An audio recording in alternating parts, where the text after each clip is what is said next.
നമസ്കാരം. Little lives by doctor ജിഷ്ണുവിലേക്ക് എല്ലാവർക്കും സ്വാഗതം.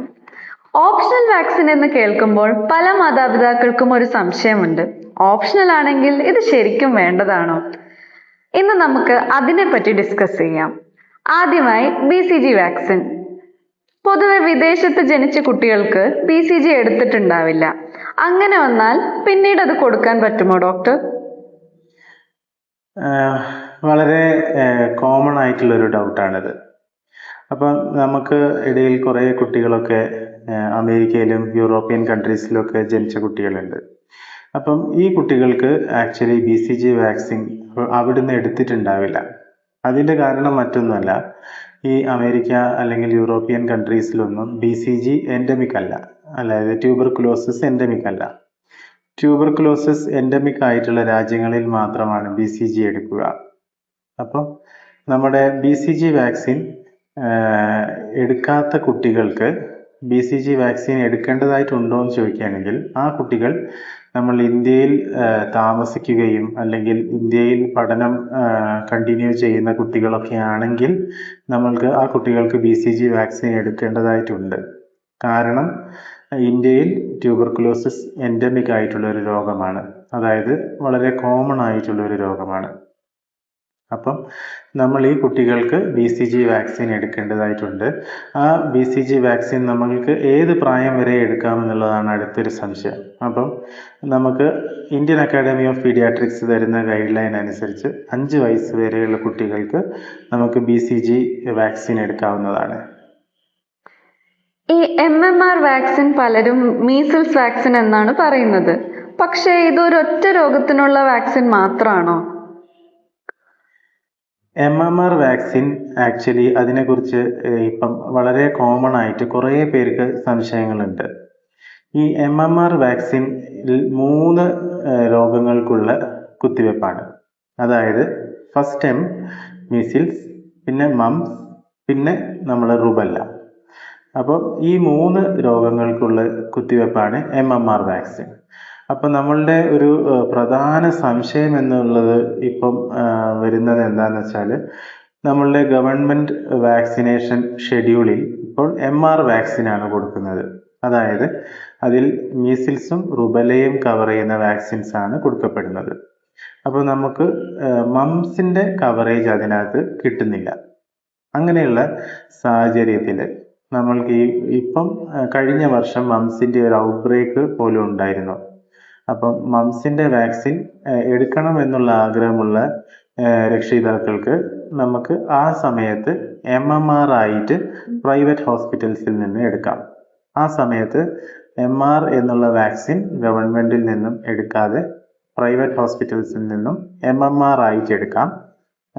അങ്ങനെ ചെയ്താൽ നമുക്ക് മംസിനും കൂടെ അഡീഷണൽ പ്രൊട്ടക്ഷൻ കിട്ടും. ഇനി വേറൊരു സംശയം പ്രധാനമായിട്ട് ഈ MMR വാക്സിനെ കുറിച്ച് വരുന്നത് എന്താണെന്ന് വെച്ചാൽ, കുട്ടികൾ ഓൾറെഡി MR വാക്സിനേറ്റഡ് ആയിരിക്കും.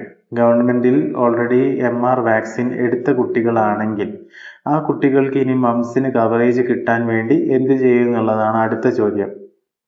അപ്പം നമ്മൾ ഈ MR വാക്സിനേറ്റഡ് ആയിട്ടുള്ള കുട്ടികൾക്ക് മംസിനും കൂടെയുള്ള അഡീഷണൽ പ്രൊട്ടക്ഷൻ കൊടുക്കാൻ വേണ്ടി നമുക്ക് MMR റിപ്പീറ്റ് ചെയ്യാവുന്നതാണ്.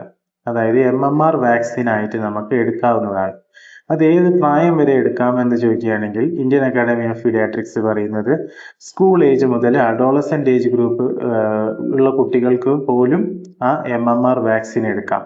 ആ വാക്സിൻ എടുക്കുമ്പോൾ അത് 2 ഡോസ് ഉണ്ടാവും. അതായത് ഫസ്റ്റ് പ്രൈമറി ഡോസും പിന്നെ അതിൻ്റെ ഒരു ബൂസ്റ്റർ ഡോസും. അങ്ങനെയാണ് MMR വാക്സിൻ നമ്മളത് എടുത്ത് മംസിൻ്റെ കവറേജ് കംപ്ലീറ്റ് ചെയ്യുന്നത്. അതിപ്പോൾ MR വാക്സിനേറ്റഡ് കുട്ടികൾക്ക് പോലും നമുക്ക് MMR വാക്സിനായിട്ട് അഡീഷണൽ ആയിട്ട് എടുക്കാവുന്നതാണ്.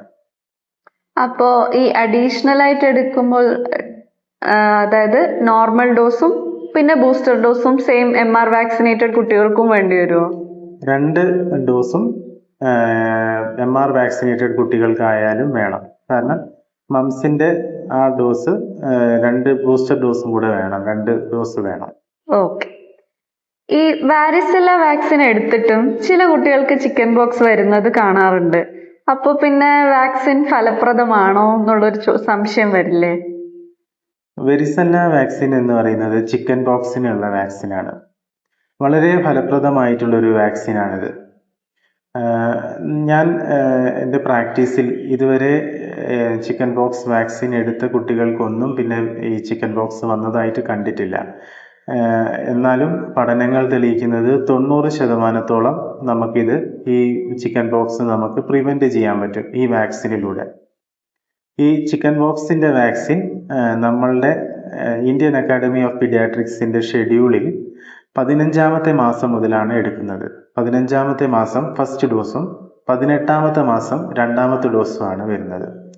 അപ്പം ഒരു കോമൺ ആയിട്ടുള്ള ഒരു സംശയം വരാവുന്നത് എന്താണെന്ന് ചോദിക്കുകയാണെങ്കിൽ, നമ്മുടെ ചിക്കൻ പോക്സിന്റെ വാക്സിൻ 15ാമത്തെയും 18ാമത്തെയും മാസം എടുത്തിട്ടില്ല. അപ്പം ഇനി എന്ത് ചെയ്യും? കുട്ടിക്ക് ഇപ്പോൾ 5 വയസ്സോ അല്ലെങ്കിൽ 6 വയസ്സോ ആയി. അപ്പൊ ഇനിയും നമുക്ക് ആ വാക്സിൻ എടുക്കാം. ഈ ചിക്കൻ പോക്സിന്റെ വാക്സിൻ എന്ന് പറയുന്നത് നമുക്ക് ഏത് പ്രായത്തിലുള്ള കുട്ടികൾക്കും എടുക്കാവുന്നതാണ്. അപ്പം ചിക്കൻ പോക്സിന്റെ വാക്സിൻ നമ്മൾ എടുക്കുമ്പോൾ ശ്രദ്ധിക്കേണ്ടത് 2 ഡോസ് ഉണ്ട്. 3 മാസം ഗ്യാപ്പിൽ 2 ഡോസ് എടുക്കണം. അത് എടുത്തു കഴിഞ്ഞാൽ നമുക്ക് ഏകദേശം ഒരു 90% ചിക്കൻ പോക്സിൽ നിന്നും പ്രൊട്ടക്ഷൻ കിട്ടുന്നതാണ്.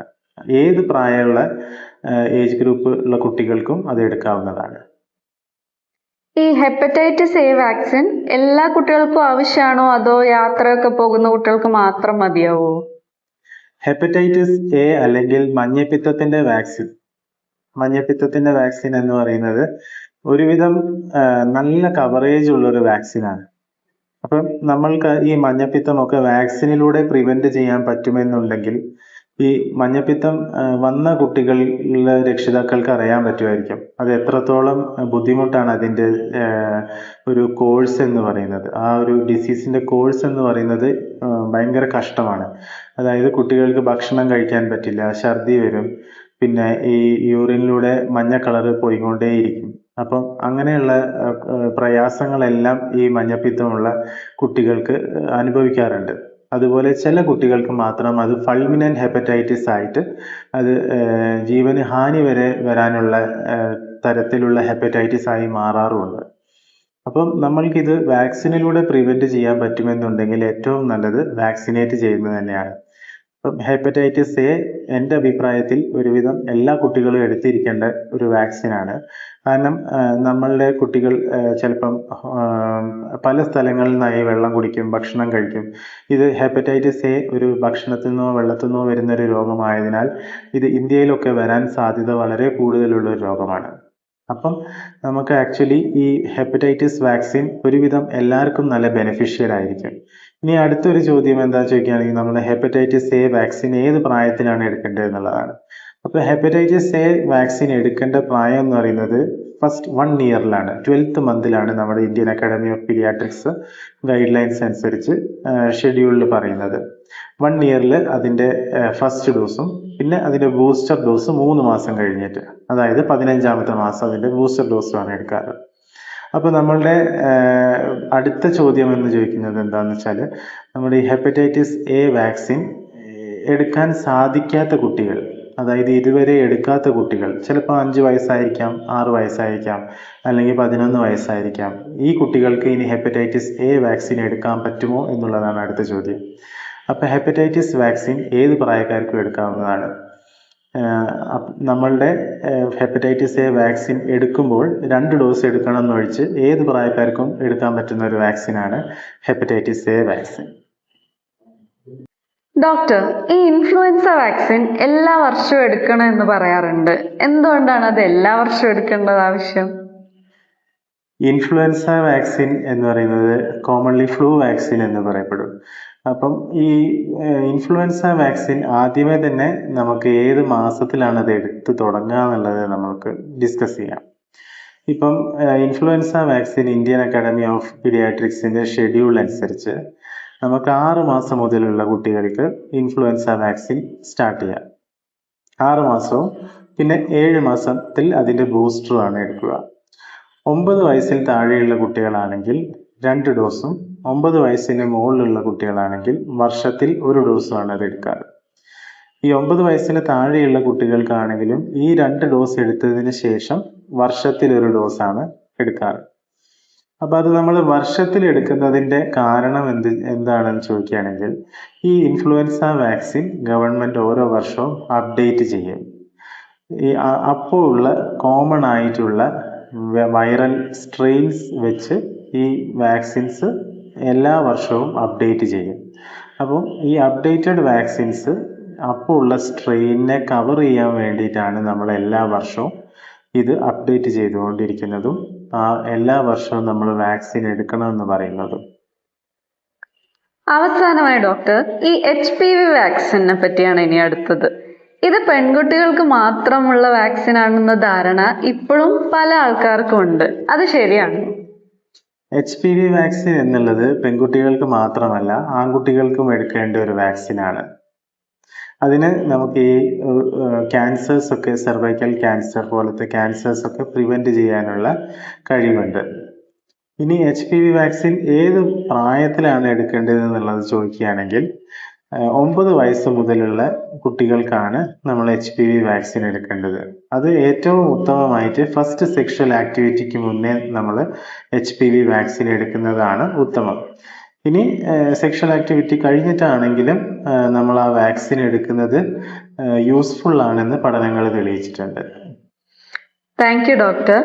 അപ്പോൾ ഇനി ഓപ്ഷണൽ എന്ന വാക്ക് കേട്ടാൽ തന്നെ വാക്സിൻ വേണ്ടെന്ന് നമുക്ക് തീരുമാനിക്കേണ്ട ആവശ്യമില്ല. ഓരോ കുട്ടിയുടെയും സാഹചര്യവും ആരോഗ്യസ്ഥിതിയും വ്യത്യാസമാണ്.